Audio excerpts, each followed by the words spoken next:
Selamat datang di podcast Keluarga Negara A3 Hima PKNH Visi UNY tahun 2025. Nah, pada episode kali ini kita akan membahas topik yang sangat penting dan relevan, terutama di lingkungan pendidikan, yaitu deep learning di sekolah menyelami kurikulum merdeka.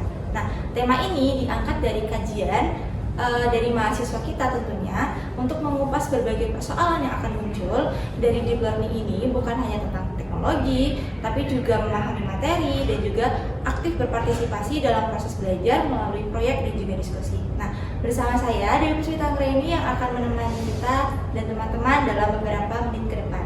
Nah, hari ini kita sangat beruntung sekali kita kedatangan narasumber hebat, yaitu Ibu Dr. Anissa Istiqomah SPD MPD selaku dosen Departemen Pendidikan Kewarganegaraan dari Fakultas Ilmu Sosial dan Ilmu Politik Universitas Negeri Yogyakarta. Nah, beliau ini akan memberikan pandangan dan juga pencerahan terkait bagaimana metode ini diterapkan dalam dunia pendidikan dari SD sampai SMA tentunya, dan bagaimana tantangan yang dihadapi terutama terkait akses teknologi dan juga kesiapan guru, serta bagaimana deep learning dapat membentuk karakter dan keterampilan pada siswa di abad ke-21. Langsung saja tanpa berlama-lama kita akan memulai diskusi. Selamat menyimak podcast hari ini. Selamat pagi Bu. Selamat pagi Mbak Dewi. Mungkin kami sebagai teman-teman mahasiswa yang menjadi calon-calon tenaga pendidik ini izin memberikan beberapa pertanyaan ya Bu. Mungkin dari perspektif akademik, bagaimana Ibu mendefinisikan deep learning dalam konteks kurikulum merdeka? Oke, baik, terima kasih Mbak Dewi ya untuk pertanyaan. Menarik sekali kalau kita membahas terkait dengan deep learning atau pembelajaran mendalam yang kita kenal di dalam kurikulum merdeka dan menjadi suatu model pembelajaran yang baru ya. Tentu ini menjadi suatu hal yang positif bagi para guru-guru di Indonesia, pendidik di Indonesia untuk bisa menerapkan pembelajaran mendalam di dalam proses pendidikan dari SD, SMP, SMA.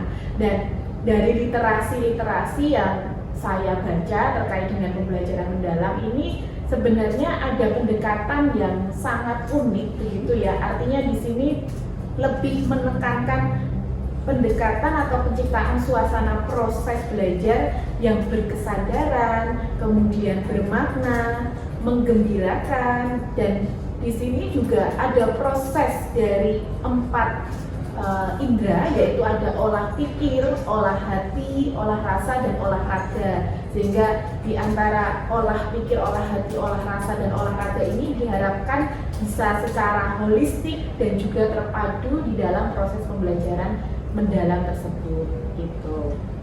Dan mungkin dari pembelajaran mendalam ini, bagaimana penerapan deep learning ini mungkin dapat memperbaiki kualitas pembelajaran dibanding dengan metode konvensional yang mungkin selama ini kami gunakan seperti pada kurikulum sebelumnya. Oke, baik, terima kasih. Nah, ini menarik ya teman-teman ya, dari pembelajaran dari deep learning ini kan tadi ada 3 hal yang sangat esensial, yaitu berkesadaran, ini saya ulangi lagi, bermakna dan menggembirakan. Nah, ini perlu saya definisikan satu persatu dulu ya Mbak Dewi sebelum kemudian kita menjawab pertanyaan dari apakah deep learning ini kemudian mampu untuk meningkatkan pembelajaran yang sebelumnya mungkin lebih dominan pembelajaran secara konvensional kan gitu. Ada 3 esensi di dalam proses pembelajaran mendalam. Yang pertama adalah berkesadaran. Nah, berkesadaran ini menjadikan peserta didik itu ya pada saat proses belajar itu menjadi lebih aktif dan mampu untuk meregulasi diri. Jadi di sini peserta didik itu tidak hanya mengikuti kegiatan pembelajaran, tapi peserta didik diajak untuk dapat memahami tujuan pembelajaran yang akan dicapai. Jadi penting sekali seorang guru ini menekankan terkait dengan apa yang akan kita pelajari hari ini dan tujuannya apa. Seperti itu. Kemudian termotivasi secara intrinsik untuk belajar. Dengan peserta didik ini memahami tujuan pembelajaran ya Mbak Dewi ya, tentu dia akan kemudian menghubungkan bahwa ternyata ketika saya belajar demokrasi misalnya, maka harapannya saya bisa memiliki perilaku demokratis dan kemudian mampu kemudian ikut andil di dalam proses demokratisasi di dalam masyarakat, kan begitu. Nah, ketika peserta didik ini paham terkait dengan bahwa salah satu tujuan pembelajarannya adalah meningkatkan perilaku demokratis, maka dia secara tidak langsung akan termotivasi untuk belajar. Apalagi kita melihat fenomena saat ini gitu ya, dengan hal-hal yang hal-hal politik yang mungkin terjadi. Kemudian di dalam berkesadaran ini peserta didik itu diharapkan mampu mengembangkan strategi belajar untuk mencapai tujuan. Jadi setiap peserta didik ini biasanya memiliki keunikan tersendiri di dalam proses belajar, gitu ya. Ada yang suka dengan gambar, ada yang suka dengan musik atau bahkan dua-duanya, audio visual gitu. Nah, sehingga ketika mereka tahu bahwa tujuan pembelajarannya seperti apa, kemudian mereka mulai termotivasi karena mengetahui bahwa dengan saya belajar ini ternyata bisa menjadikan perilaku saya, misalnya kalau tadi demokratis ya, maka dia akan berupaya untuk mencari strategi-strategi belajar apa yang tepat juga untuk dirinya, meskipun di sekolah dengan guru, tetapi saya yakin setelah selesai pembelajaran, peserta didik yang paham terkait dengan tujuan pembelajaran yang akan dicapai, di rumah pun peserta didik ini akan mencoba untuk mencari informasi terkait dengan perilaku-perilaku demokratis itu. Jadi misalnya tadi dengan membuka YouTube, nah ini kan berarti artinya dengan membuka YouTube dan peserta didik ini sekedar melihat bagaimana proses demokratisasi atau perilaku demokratis di masyarakat, ini sebenarnya secara tidak langsung peserta didik sudah menciptakan strategi pembelajaran untuk dirinya. Itu yang pertama. Yang kedua, esensinya adalah bermakna ya. Prinsip yang kedua adalah bermakna, bahwa peserta didik ini dapat merasakan manfaat dan relevansi. Jadi kalau bermakna ini mungkin kita bisa membahasakannya dengan istilah kontekstual ya kan, dengan menghubungkan apa yang dipelajari dengan kehidupan sehari-hari atau realitas yang terjadi di dalam masyarakat, kan seperti itu. Kemudian mampu mengkonstruksi pengetahuan baru berdasarkan pengetahuan lama, sehingga pengetahuan lama yang dipelajari itu tidak hilang, tetapi di-upgrade dan di-recall. Jadi guru ketika di dalam proses pembelajaran mendalam ini perlu untuk mengajak peserta didik mengingat-ingat apa yang sudah dipelajari. Ini sebagai salah satu bentuk metode, dan guru bisa kemudian menarik ya, peserta didik khususnya bisa menarik hubungan apa yang sudah dipelajari dulu dengan apa yang akan dipelajari kemudian. Jadi tidak putus ilmu yang sudah dipelajari sebelumnya.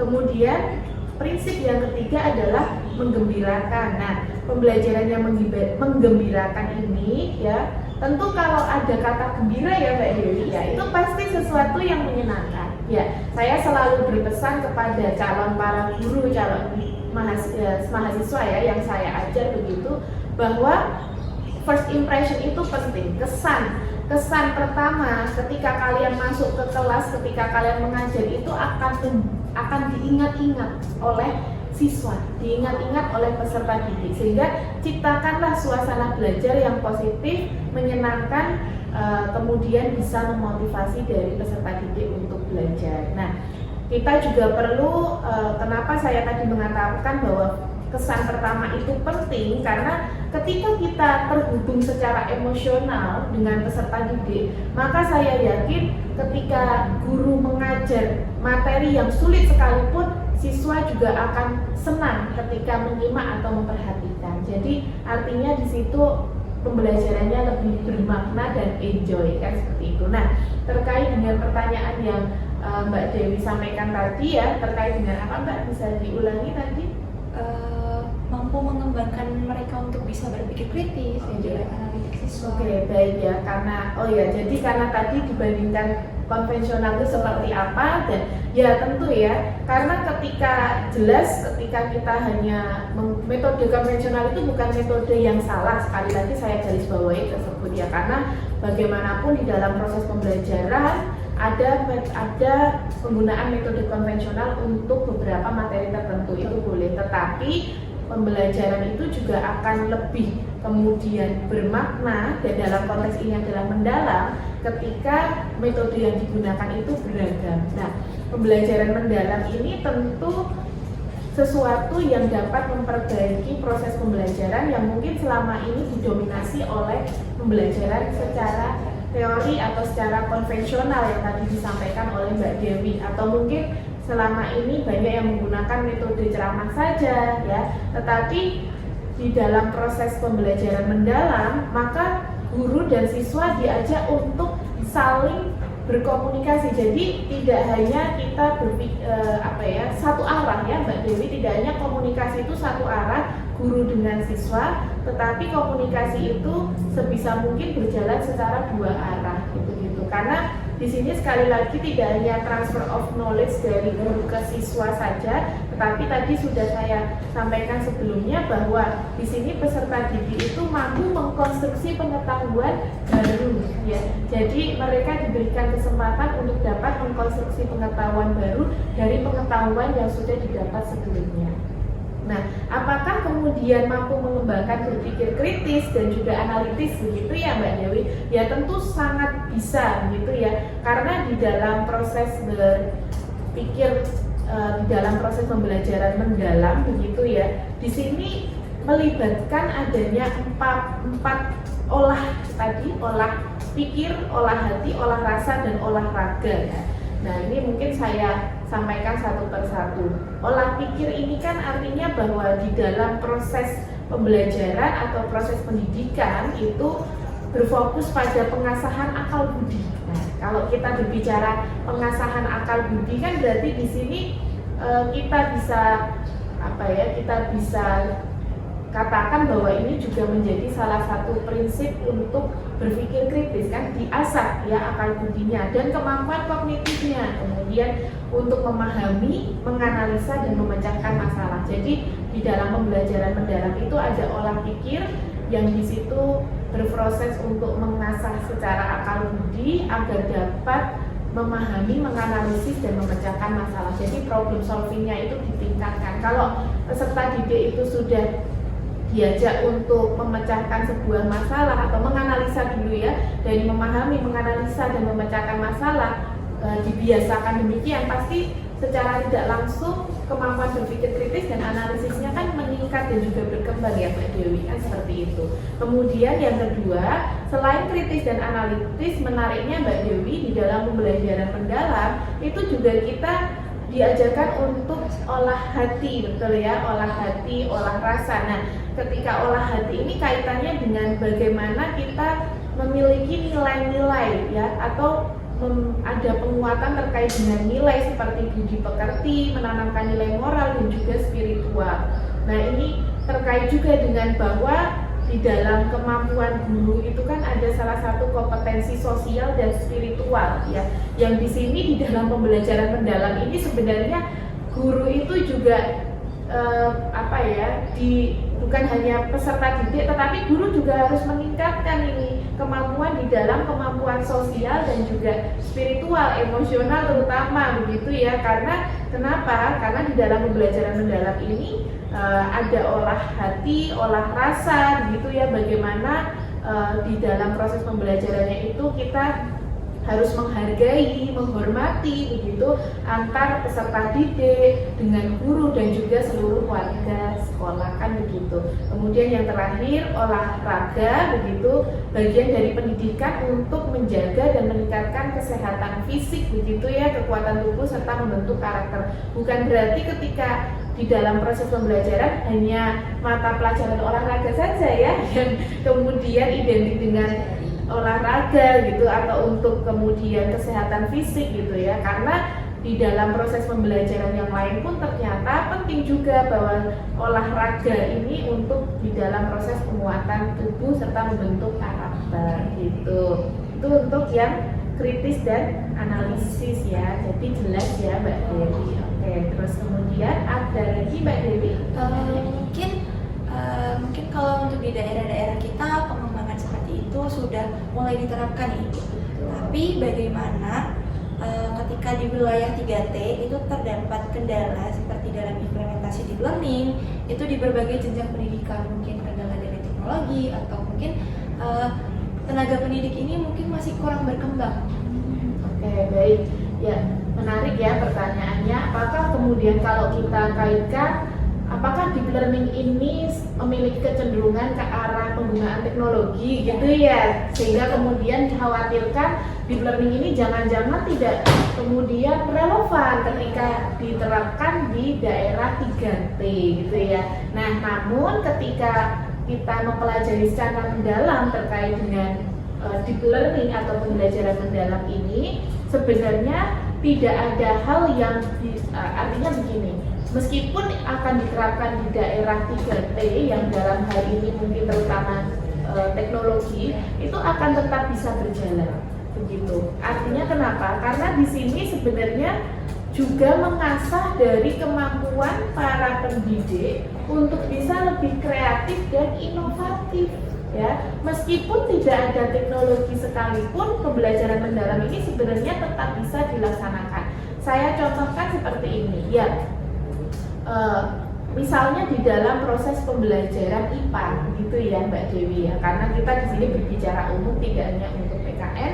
Di pembelajaran IPA misalnya guru mengajarkan terkait dengan perkembangan menanam dari, biasanya kalau dulu waktu SD pernah iya bener kacang hijau gitu ya, kemudian atau kecambah, nah seperti itu. Nah artinya awal guru ini akan mengajak peserta didik untuk mempelajari teori dari perkembangan tumbuhan kan begitu ya, perkembangan tumbuhan dari mulai biji kemudian tunas keluar daun sampai kemudian menjadi satu tumbuhan gitu kan, yang kemudian satu tanaman dewasa bahasanya begitu ya. Nah kemudian itu teorinya. Nah kemudian penerapannya adalah bisa jadi ketika malah di daerah 3T yang di sana banyak tanaman-tanaman ya, malah kemudian guru ini bisa mengajak langsung ke sawah gitu ya, ke ladang gitu loh. Ini loh yang tadi kalian pelajari, ini adalah prakteknya, bahwa ketika menanam di tanah yang subur maka akan menghasilkan tanaman yang baik pula, tanaman yang kemudian bisa menghasilkan buah ya kan yang baik kan, seperti itu misalnya ketika ke kebun buah kan begitu. Nah yang ketiga tentu merefleksikan, refleksinya adalah ketika mengetahui bahwa ternyata tanaman yang baik begitu ya itu tumbuh di tanah yang subur dengan perlakuan yang baik pula oleh para petani gitu ya, maka refleksinya adalah ketika menanam pun besok demikian, berarti aku harus menanam di tanah yang subur dengan diberikan perlakuan, dirawat dengan baik, dipupuk dan lain sebagainya. Sebenarnya itu bisa menjadi salah satu hal yang bisa menjadi kelebihan ya kalau kita malah tinggal di daerah yang 3T gitu, yang mungkin dianggap terluar, tetapi ada potensi-potensi yang menarik ketika kita belajar untuk mengkontekstualkan suatu teori kan seperti itu.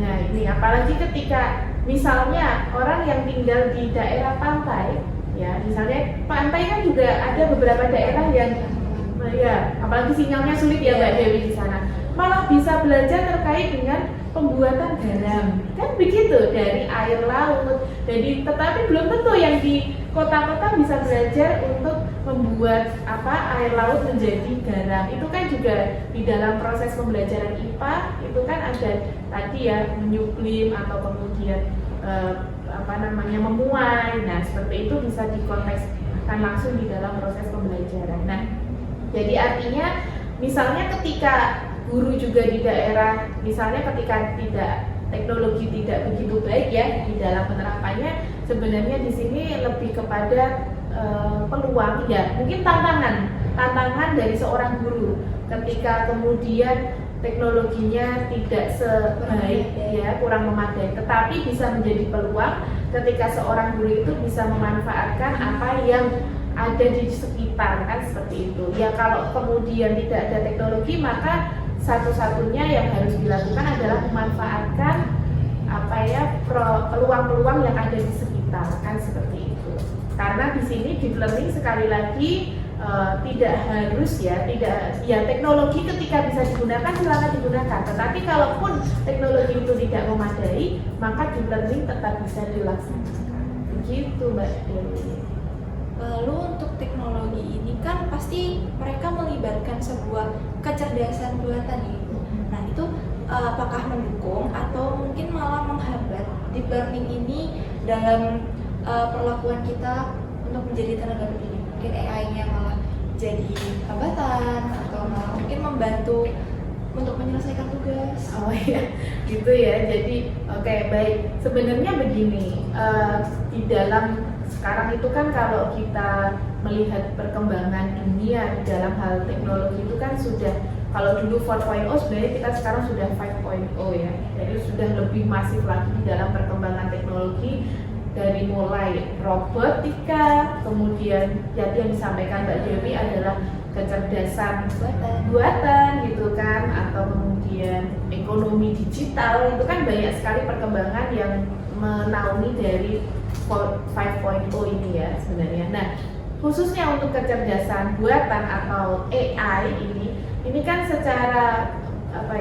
tidak langsung memang kemudian akhirnya menjadi bagian yang dekat dengan kita gitu kan. Jadi artinya dekat dengan kita itu setiap individu hari ini gitu kan pasti pernah menggunakan menggunakan teknologi berbasis AI. Saya yakin itu gitu kan. Terutama di daerah-daerah dengan teknologinya sudah maju. Bahkan anak-anak sekolah dari tingkat dasar pun itu juga kemungkinan sudah menggunakan AI karena juga ada coding ya, coding juga sudah dipelajari dari tingkat dasar anak TK gitu bahkan. Nah, bagaimana terkait dengan deep learning ini? Nah, saya rasa penggunaan AI di dalam deep learning ini malah malah kebalik ya. Saya rasa penggunaan deep learning ini malah menjadikan guru atau siswa itu menjadi lebih bijak dalam penggunaan AI. Nah, gitu. Kenapa? Karena begini, saya rasa tidak semua hal itu ya kan Condong ke negatif. Iya, condong ke negatif, dan juga AI ini tidak semua, misalnya kita ketika tanya ChatGPT begitu ya Mbak Dewi, tidak semua hal itu bisa dijawab oleh ChatGPT, apalagi ketika hal-hal itu berkaitan dengan kondisi yang ada di sekeliling kita secara langsung. Misalnya ketika AI kan AI jawabannya kan umum sekali ya, artinya tidak bisa secara langsung kemudian ikut mengidentifikasi hal-hal yang ada di sekeliling kita, kan seperti itu. Misalnya dalam kondisi real time gitu loh Mbak Dewi, maksudnya dalam kondisi langsung ya, di sekolah misalnya. Di sekolah ketika proses pembelajaran mendalam ini begitu, ketika guru mengajarkan misalnya terkait dengan perilaku demokratis yang tadi saya sampaikan begitu, dan di sekolah tersebut ada pemilihan ketua OSIS, betul ya. Ini kan kemudian kita nggak bisa secara langsung tanya ke AI tidak akan bisa langsung masuk waktu itu juga untuk mendefinisikan atau ikut gimana ya cara memilih atau ketua OSIS ini ada calonnya si A, si B, si C gitu kan. AI tidak akan bisa menjawab itu gitu karena kondisinya real time, dan si individu ini tentu harus berpikir untuk bisa misalnya pada saat itu juga harus melakukan atau mengikuti memberikan suara ya Mbak Dewi ya terkait dengan pemilihan ketua OSIS. Kan juga ketika tanya ke AI, nggak mungkin AI ini bisa memberikan jawaban dari masing-masing calon ini kan, bagaimana kelebihan dan juga kekurangannya. Bagaimanapun si individu ini harus mencari tahu secara langsung visi misinya apa, kemudian kelebihannya bagaimana atau kekurangannya seperti apa gitu. Artinya ketika pembelajaran deep learning ini dikontekstualkan dengan sesuatu yang ada di sekitar real time, itu malah menjadikan guru dan peserta didik akan lebih bijak dalam penggunaan AI. Jadi secara teoritis mungkin AI bisa membantu, tetapi ketika penerapan secara langsung, secara real time, saya rasa AI di sini tidak dapat digunakan secara langsung, tetapi malah itu membuat individu ini menjadi lebih kritis dan analitis karena tidak lagi jaga ke gitu ya, jaga ke AI. Tentang AI. Betul sekali, karena ada proses kontekstual yang harus dilakukan. Kalau kemudian hanya memahami secara teori, AI mungkin bisa digunakan untuk menjawab. Tetapi kalau ini sudah proses kontekstual dan itu dikaitkan dengan fenomena yang ada di sekitar dan itu sifatnya real time, saya rasa AI belum mampu sampai kurang membantu gitu. Lalu Ibu nih sebagai dosen di sini, sebagai tenaga pendidik, itu mungkin Ibu apakah memberikan sebuah langkah strategis dari kami yang ada di perguruan tinggi ini untuk mempersiapkan calon guru atau tenaga pendidik yang mahir tentang penerapan deep learning ketika mereka mungkin sudah mengajar di sekolah, atau mungkin sekarang kakak-kakak yang udah semester atas nih pada PK kali ya. Oke. Baik, jadi ini untuk mahasiswa calon guru ya, mahasiswa calon guru, mahasiswa yang kuliah di bidang pendidikan, tentu hari ini juga harus mempelajari terkait dengan pembelajaran mendalam, karena menurut saya pembelajaran mendalam ini menjadi salah satu gagasan yang bagus ya, atau gagasan yang baik, inovatif di dalam proses pembelajaran. Dan di sini ada beberapa peran guru yang perlu dipelajari dan dilakukan oleh para calon pendidik ya, mahasiswa yang kuliah di bidang pendidikan, bahwa di dalam proses pembelajaran mendalam ini guru harus bisa menjadi aktivator ya. Aktivator itu adalah bagaimana guru itu mampu menstimulasi peserta didik untuk mencapai tujuan. Ini yang penting ya. Jadi bagaimana nanti ketika di dalam proses pembelajaran itu stimulan-stimulan yang diberikan oleh guru, afirmasi-afirmasi yang diberikan oleh guru ini harapannya bisa mencapai tujuan pembelajaran yang diharapkan. Kemudian guru juga harus dapat menerapkan berbagai strategi serta memberikan feedback atau umpan balik ya, untuk memberikan stimulasi dari setiap level. Artinya setiap peserta didik ini memiliki keunikan masing-masing, tetapi juga guru harus memiliki kepekaan terhadap keunikan tersebut. Jadi setiap hal yang dicapai meski sekecil apapun perlu diapresiasi itu. Kemudian yang kedua, kolaborator. Jadi di sini guru membangun kolaborasi, kerjasama secara mendalam dengan peserta didik, terutama ya, karena di dalam proses pembelajaran itu kan melibatkan guru dan peserta didik, betul, dua arah komunikasi. Kemudian yang kedua, rekan sejawat. Rekan sejawat itu berarti sesama guru di sekolah harus saling kemudian sering berkomunikasi, bertukar pikiran, atau bahkan mengevaluasi Mbak Dewi. Misalnya gantian besok dievaluasi, misalnya Bu Nisa dengan Mbak Dewi sama-sama seorang guru. Hari Minggu ini Mbak Dewi ikut kelasnya Bu Nisa untuk memberikan evaluasi terkait dengan proses pembelajaran yang berlangsung. Minggu depan Bu Nisa gantian untuk melihat proses pembelajarannya Mbak Dewi, untuk kemudian mengevaluasi dari proses pembelajaran yang berlangsung.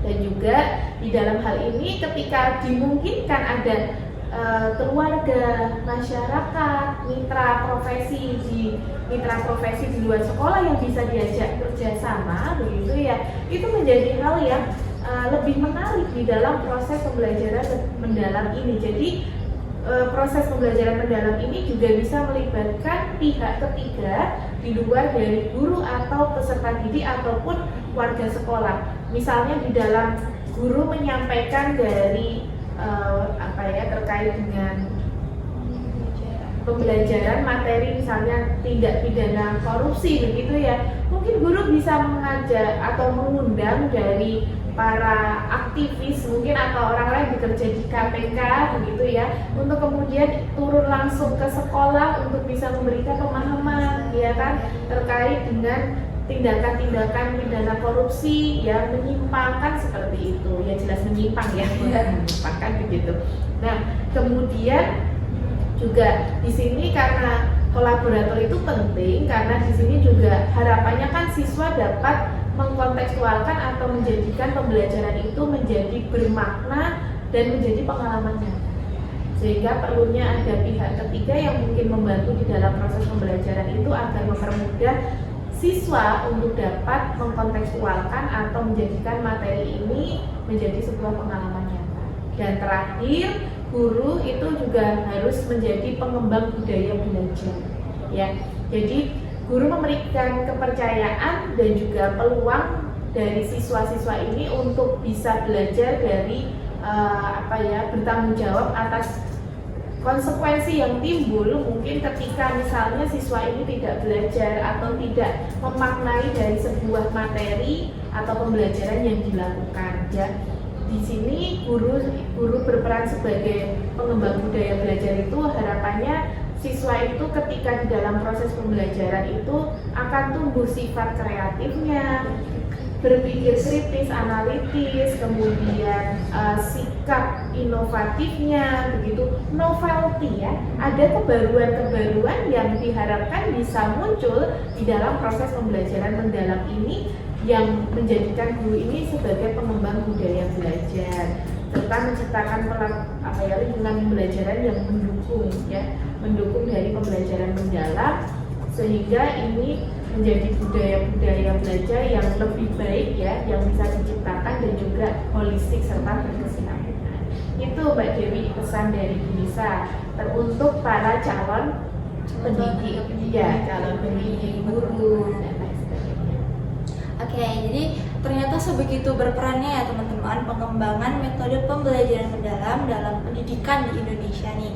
Nah, izinkan saya membacakan kesimpulan yang telah disampaikan Ibu Anissa. Deep learning ini atau pembelajaran mendalam itu adalah sebuah metode pembelajaran yang baru dan penekanannya ini cukup unik teman-teman. Jadi mendekatkan suasana dengan proses yang berkesadaran, bermakna dan juga mengembirakan. Pun juga menambahkan sebuah olah pikir, olahraga, olah rasa dan juga olah hati yang sudah disampaikan dari Ibu Anissa tadi. Nah, lalu dari hal-hal yang sebagai tahap untuk memperbaiki kualitas pembelajaran, kita ini harus lebih aktif, lebih fokus di tujuan pembelajaran yang akan dicapai, serta bermakna untuk peserta didik. Jadi mereka tentunya harus merasakan manfaat dan juga relevansinya di dunia nyata, dan juga menggembirakan dengan perasaan yang lebih menyenangkan dalam kesan pertama, apalagi buat teman-teman yang sebagai tenaga pendidik nih, sehingga mungkin teman-teman bisa termotivasi untuk lebih membawa pembelajaran itu tidak melulu jadi yang killer, jadi yang galak, tapi dibuat lebih fun.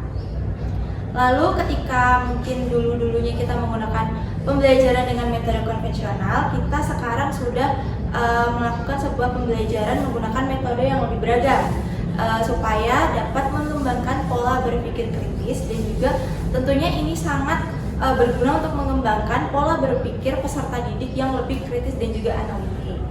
Lalu mungkin buat teman-teman yang berpikir kalau teknologi itu cuma bisa di wilayah yang tenaganya maju, mungkin di wilayah 3T yang mungkin teman-teman khawatirkan di diskusi kemarin itu pembelajaran mendalam ini tetap bisa berjalan. Karena meskipun tidak ada teknologi, ini tenaga pendidik ini bisa harus lebih kreatif dan inovatif serta memanfaatkan peluang di sekitar, di lingkungan sekitarnya mereka, sehingga tidak hanya tentang teknologi tapi juga memanfaatkan sumber daya yang ada di sekitarnya.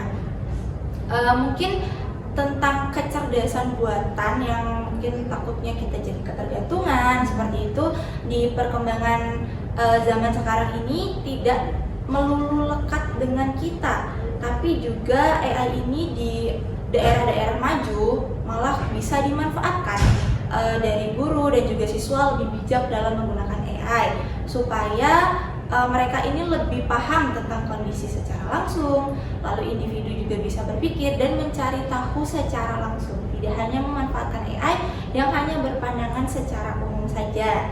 Dan mungkin pesan Ibu Anissa untuk teman-teman yang sebagai tenaga pendidik ini harus lebih mempelajari pembelajaran mendalam mungkin sejak sekarang ya Ibu ya, supaya nanti mereka menjadi lebih aktivator, menjadi kolaborator dari siswa ke guru, rekan sejawat ataupun pihak ketiga. Lalu juga ada pengembangan budaya belajar supaya peserta didik ini mampu bertanggung jawab atas konsekuensi yang timbul dalam belajar dan menciptakan suasana yang mendukung. Mungkin seperti itu aja kesimpulan yang dapat saya sampaikan. Tibalah kita di penghujung sesi podcast Kewarganegaraan 3 hari ini. Terima kasih kepada Ibu Anissa yang sudah berkenan dan meluangkan waktunya untuk bergabung bersama bersama kami hari ini sebagai pembicara, dan semoga podcast ini dapat menjawab pertanyaan ataupun kebingungan dari rekan-rekan minggu lalu ketika kami berdiskusi. Saya Dewi Puspita Anggraini selaku moderator memohon maaf bila banyak kekurangan dan kesalahan. Kami pamit undur diri, sampai jumpa di podcast selanjutnya. Sekian, wassalamualaikum warahmatullahi wabarakatuh.